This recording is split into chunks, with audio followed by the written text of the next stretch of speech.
तो जो बेल की कंडीशंस हैं, उन कंडीशंस का अगर इन्होंने वायलेशन किया है, तो वो फिर बेल के लिए अलग से प्रावधान है कि उसकी बेल को कैंसल कराया जा सकता है। वो उस केस की पुलिस की इन्वेस्टिगेशन जो कर रही है यूनिट, जो भी जैसे वहाँ की पुलिस है यूपी की, वो जो इन्वेस्टिगेशन करती है, उनकी ड्यूटी है कि उसके बेल को कैंसल कराने के लिए दरखास्त कोर्ट में दें। और जो-जो सबूत है, जैसे आपने बताया कि उससे शादी कर ली, इल्लीगली शादी की है, जो भी किया है, जो भी ऑफेंस हुआ है, वो सारा कुछ देखने के बाद में कोर्ट को संज्ञान में लाना, कोर्ट को बताना, क्योंकि कोर्ट को अपने आप तो नहीं पता लगेगा। वहाँ की पुलिस की ड्यूटी है, जिस थाने में इसका केस दर्ज है, वहाँ की पुलिस की ड्यूटी है, वो बताएगी कोर्ट को कि इसने ऐसे-ऐसे बेल का कंडीशंस का उल्लंघन किया है। तो उसके बाद अगर वो पुलिस कहेगी और प्रोसिक्यूशन ब्रांच से कोर्ट में दरखास्त दी जाएगी, तो कोर्ट उसका पूरा संज्ञान लेने के बाद में, दूसरी पार्टी को नोटिस देने के बाद में उसकी हियरिंग करेगी, और कोर्ट ने हियरिंग करने के बाद में उसका जो भी डिसीजन होगा बताया जाएगा। तो ये सब चीजें हमारे कानून के उसमें निहित हैं, रूल्स एंड रेगुलेशंस हैं, और उसी हिसाब से उस पे कानूनी कार्रवाई। मुस्लिम महिला होने के बावजूद इन्होंने आकर हिंदू सचिन मीना से शादी की है। ये पहली बात तो है कि इनको वहाँ पर पाकिस्तान में ही, क्योंकि शादी उनका पाकिस्तान में हुई है, उसका तलाक पाकिस्तान में ही, उसका निश्चित तरीके से पाकिस्तान के कानून के हिसाब से उसका तलाक होना चाहिए था। तलाक होने के बाद में फिर वो फ्री है, कहीं भी किसी से शादी करे, चाहे मुस्लिम से करे, चाहे ईसाई से करे, चाहे सिख से करे, चाहे हिंदू, किसी से भी करे। क्योंकि हमारे देश की मुस्लिम महिला ऑलरेडी शादीशुदा है, बिना तलाकशुदा है, तो क्या वो हिंदू के साथ शादी कर सकती है या नहीं? ये बातें फिर कानून की बात है कि कानून में इस बारे में भी सोचा जाएगा कि क्या वो इसकी शादी जेन्युइन है सचिन मीना के साथ में, या वो भी वॉइड है। हिंदू मैरिज एक्ट के हिसाब से वो शादी जायज नहीं है, क्योंकि ऑलरेडी वो शादीशुदा है। हिंदू मैरिज एक्ट में ऑलरेडी कोई शादीशुदा है और दोबारा कोई शादी किसी भी धर्म के आदमी से करती है, तो वो उसको जायज नहीं समझा जाता, क्योंकि डाइवर्स होना बहुत जरूरी। जो बच्चों को अपनी एक सिंगल कस्टडी में लेके आई है, कोई भी बच्चे 18 साल से जो छोटे होते हैं, वो सब पेरेंट्स की ज्वाइंट कस्टडी होती है। और इसके हस्बैंड ने वहां पर काफी उसने ऐतराज जताया कि मेरी मर्जी के बिना मेरे बच्चों को ले गए, ये भी एक गलत बात है। तो ये अभी तक का कंडक्ट मैं नहीं समझता हूँ कि इसका ठीक रहा है, और इसके कंडक्ट को देखते हुए ही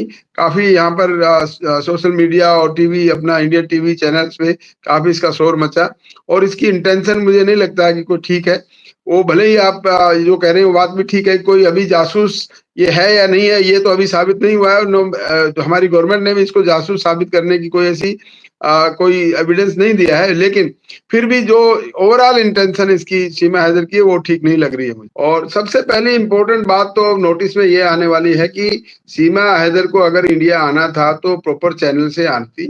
वहां से परमिशन लेकर आती, अपने एम्बेसी से लेकर आती। इसको दुबई से आने के बाद, दुबई के थ्रू नेपाल में आने के बाद, नेपाल से इंडिया में एंटर करने का ये इसका कोई ऐसा औचित्य नजर नहीं आया। और मैं समझता हूं कि इस ढंग से क्लैंडस्टाइन उसको बोलते हैं, संदेहास्पद तरीके से इंडिया में एंटर करना, यही सबसे पहली बात तो ये है कि ये गलत है। और दूसरी बात यह है कि अपने पति की बिना मर्जी के, बिना पति को छोड़कर वो वहां पर इंडिया में यहाँ पर आई है। और इस तरीके से आना, रूट इसका जो रूट आने का रूट है, ये बड़ा ही अजीब है, और ये किसी के गले उतरने वाला नहीं है। अगर ये जेन्युइन तरीके से आती, वहां से परमिशन लेती है एम्बेसी से, इंडिया में आने के लिए कोई मनाही नहीं है पाकिस्तानियों के लिए, आती है। इंडिया के लोग भी पाकिस्तान जाते हैं, वो भी पाकिस्तान हाई कमीशन से परमिशन लेते हैं। हमारा हाई कमीशन वहां पर इंडिया का है पाकिस्तान में, वहां से अप्लाई करके आ सकती थी, जेन्युइनली आ सकती थी। और अगर इसको जो इसके जो सो कॉल हस्बैंड यहाँ पर इंडिया में जो बता रही है कि वो मेरे हस्बैंड है, उनके मिलने की बात थी या तो ऐसी बात थी, तो वो प्रॉपर तरीके से आती। इस ढंग से आना ही एक ऑब्जेक्शनल बात है, और वो संदेहास्पद है, और वही एक साबित करती है कि इसकी इंटेंशन ठीक नहीं है, और लीगल तरीके से कोई काम करने वाली बात नजर नहीं आई। उसके बाद जब इसका जो यहाँ पर पता लगा कि किस प्रकार से आई और कैसे किया, तो लोगों ने काफी उंगली उठाई। और इसके बाद इसके जो सो कॉल्ड हस्बैंड जो यहाँ पर हैं, उनका इनका स्टेटस और उनके स्टेटस में काफी फर्क है। कोई ऐसा बात नहीं, उन्होंने कहा कि हमने अपने कहीं चैनल पे बात की और उसके बाद ये मिलने के लिए आई, और उनके बाद शादी की, अपने 3 बच्चों को लेके आई। बच्चों को भी लेकर आने का 3 या जो जो भी बच्चे जितने लेके आई, उसके बाद 4 बच्चों को लेके आई, 4 बच्चों को बिना परमिशन के अपने फादर की, देखो बच्चों की जो कस्टडी होती है वो कॉमन कस्टडी होती है, मैं लीगली अगर बात करूं तो पेरेंट्स की कॉमन कस्टडी होती है। दूसरी बात यह है कि जब इसको स्पोर्ट किया गया था तो इसके अगेंस्ट धारा 14 फॉरेनर्स एक्ट, अगर कोई आदमी बिना किसी वीजा के इंडिया में आता है तो उसके ऊपर ये धारा लगती है और उसका एक प्रॉपर केस दर्ज होता है। वो केस दर्ज हुआ इसके खिलाफ और उसके बाद इसकी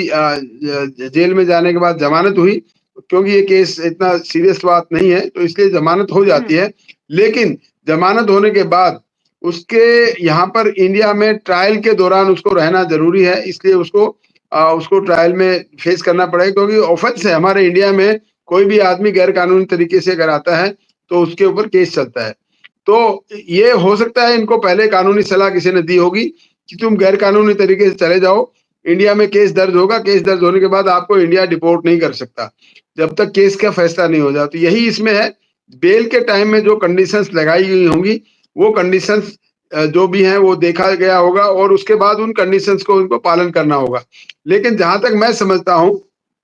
सीमा हैदर ने अपने आप को यहाँ पर आने के बाद एक प्रकार से एक माहौल बनाने की कोशिश की, मैं तो सेलिब्रिटी हूँ, और इसने काफी सेलिब्रिटी के कार्यवाही भी की है और इसने काफी कोशिश भी की है कि उसके ऊपर एक फिल्म बन जाए। बॉम्बे के कई लोगों से कांटेक्ट में रही है और ये अपने आप को ये बताना चाह रही है कि मैं किस प्रकार से धर्म चेंज करके मैं यहाँ पर आकर एक सचिन मीना से शादी की है, मेरे हस्बैंड सचिन मीना है। वो सारी बातें इन्होंने कोशिश की है ये बताने के लिए अपने आप का, मैं समझता हूँ कि अपने आप को मीडिया में हाईलाइट करने के पर्पज से ये सब किया लगता है। और जहां तक कानूनी प्रक्रिया हमारे देश की वो है कि जब किसी पे केस दर्ज हो जाता है, कोई भी फॉरेनर्स का किसी केस में अरेस्ट होता है तो उसका ट्रायल यहाँ पर होता है। ट्रायल हमारे यहाँ बहुत लंबा टाइम लग जाता है। उस ट्रायल के दौरान ये तो साबित हो ही जाएगा कि ये इलीगली तरीके से आई, क्योंकि इसके पासपोर्ट पर कभी इमिग्रेशन की मोहर नहीं है कि वो यहाँ पर वीजा लेकर आई है। विदाउट वीजा अगर आए हैं तो उस पर ये केस दर्ज होता है और ट्रायल जब भी खत्म होगी तब ये उस ट्रायल में सजा होना भी इसका निश्चित है, क्योंकि ऑन रिकॉर्ड बात है कि ये इसने कोई वीजा नहीं लिया, बिना वीजा के यहाँ पर इंडिया में इसको अवेलेबिलिटी है, इंडिया में पकड़ी गई है, मिली है। तो इस पे तो कोई दायर नहीं, बट हमारा कानून इस प्रकार से जब तक साबित नहीं हो जाए, और साबित होने में टाइम लगता है, तो that depends upon that. But in the mean time इसका पर्पज यही है, क्योंकि जैसे मैंने पहले बताया, किसी ने इसको सलाह दी कि तुम जाके केस बना दो, फिर उसके बाद इंडिया में कहो, अपनी सेलिब्रिटी बनो, अपने इम्पोर्टेंस बता के उन्होंने वाई मीडिया निकाला है। हमारा देश बड़ा विशाल हृदय वाला देश, हर एक आदमी का, हमारा कानून इस प्रकार से कि कोई भी आदमी अगर सुरक्षा दी गई है, लेकिन हाँ अगर उसकी पुलिस उसको सुरक्षा दे रही है। हमारे देश में पाकिस्तान से आने जाने वालों के लिए एक सेक्शन बना हुआ, दिल्ली में तो बना ही हुआ है, यूपी में भी ऐसा होगा मैं समझता हूँ। पाक सेक्शन होता है, पाकिस्तान सेक्शन। जो लोग लीगली आते हैं, जो वीजा लेकर आते हैं, तो उनको यहाँ पर अपना आपको रजिस्टर कराना होता है और उसमें डायरेक्शंस होती हैं कि जहां भी वो जाएंगे वो बताएंगे पाक सेक्शन में कि मैं यहाँ पे आया हूँ, कैसे आया हूँ, वीजा से आया हूँ, और उसके बाद कहाँ कहाँ रहेंगे वो सारा एड्रेस देना होता है। एक तो ये हो गया लीगली आने का। एक इलीगली आने के बारे में जो बता रहे हैं, वो इलीगली आई है और इलीगली आने के बाद उसने कोई वहां पे कोई रजिस्ट्रेशन तो कराया नहीं है, लेकिन कोर्ट ने उसको डायरेक्शन जरूर दिए हैं कि जब बेल देते वक्त कोर्ट जनरली डायरेक्शंस देती है, 5-6 डायरेक्शंस होती हैं कि वो कोई क्राइम नहीं करेगी, किसी केस में इन्वॉल्व नहीं रहेगी, इस केस के जो गवाह है उनको प्रभावित नहीं करेगी, कोई एविडेंस को डिस्ट्रॉय नहीं करेगी, ये सारी कंडीशंस उसमें होती हैं। तो यूपी पुलिस को इसका संज्ञान लेना चाहिए और यूपी पुलिस को अगर कोई बात उसमें इलीगलिटी है, उनको अपने माइन्यूटली इसको देखेंगे, और इलीगलिटी है तो उसके खिलाफ जो भी, मान लो सचिन मीना ने भी कोई गलत काम किया, ये बात ठीक है कि ये इन्होंने इलेक्शन कमीशन के जो रूल्स एंड रेगुलेशन है उनका अगर कोई वायलेशन है तो वो इलेक्शन कमीशन सुओ मोटो भी इसमें कार्रवाई कर सकते हैं। यह नहीं है कि किसी को उसके रिपोर्ट करने की जरूरत है। इलेक्शन कमीशन को अगर लगता है कि कोई इलीगल काम किया है तो वो उसमें सुओ मोटो अपनी तरफ से संज्ञान लेकर उसमें कार्रवाई कर सकते हैं। दूसरी बात, पुलिस की ये ड्यूटी है कि अगर पुलिस के क्षेत्र में कोई भी अगर आपराधिक गतिविधि हो रही है, चाहे वो सचिन मीना ने की हो, चाहे सीमा मीना ने की हो, तो उसके बारे में भी वो एज़ पर लॉ हमारे कानून, देश के कानून के हिसाब से उनको कार्रवाई करनी चाहिए। और इस प्रकार के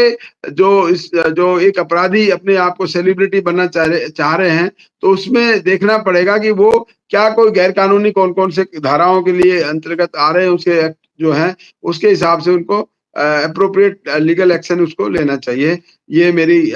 सलाह है यूपी पुलिस को, जो गाज़ियाबाद पुलिस के जो एसएसपी साहब हैं, उनको देखना चाहिए कि अगर कोई भी काम कोई उनको लग रहा है कि इल्लीगल है, उनके